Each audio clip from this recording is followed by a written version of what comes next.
Hi, I'm Matthew Smith, and for the 8.2 video project, I had number 12, and it was y squared minus x to the cubed over 3 minus xy plus 3. So first off, part A, you gotta find the f of x, so that is minus x squared minus y. Then you find the f of y, which is 2y minus x plus 1. Then for part B, to find the critical points, you gotta make those equations equal to 0. So the first one I got is minus x squared minus y equals 0. You gotta get one of the variables alone. I chose the y because it's the easiest.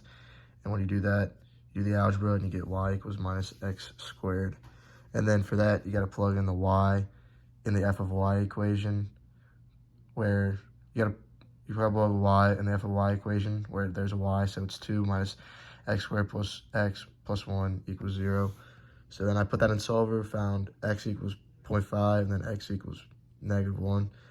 And then when you find those two x's, you just plug that back into the y equals minus x squared equation. So it's y equals minus 0.5 squared, and then y equals minus -1 squared. And when you do that, you get negative 0.25 and -1. And then when you plug them in, these are the only ones that can be together. So they're critical points at 0.5 and negative 0.25, and then -1 and -1. So part C, you gotta find fx of x, which is negative 2x, and then fyy is -2, fy of x is -1, and then fx of y is -1. And then you use those to make the matrix. So then d 0.5 negative 0.5, it's minus 2x, and then to get to the -1, you just gotta plug the 0.5 in for x, so it's -1, -1, -1, -1.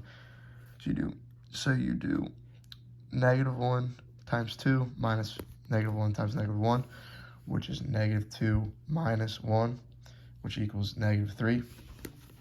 So when you know that the d, for this point, when the d is less than 0, there is a saddle point there. And then for the next one, you do, so for the next one is d equals -1, -1.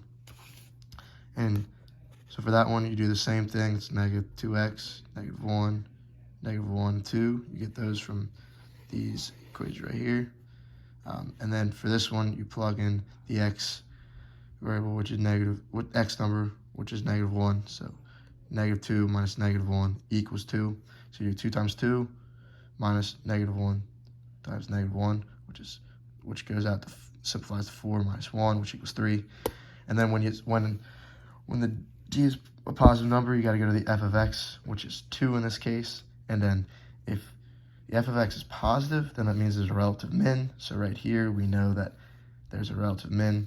So basically, what we found for this problem is there's a relative min at -1, -1. There's not a relative max at all, and there's a saddle point at 0.5 and -0.25. And here's my face for confirmation.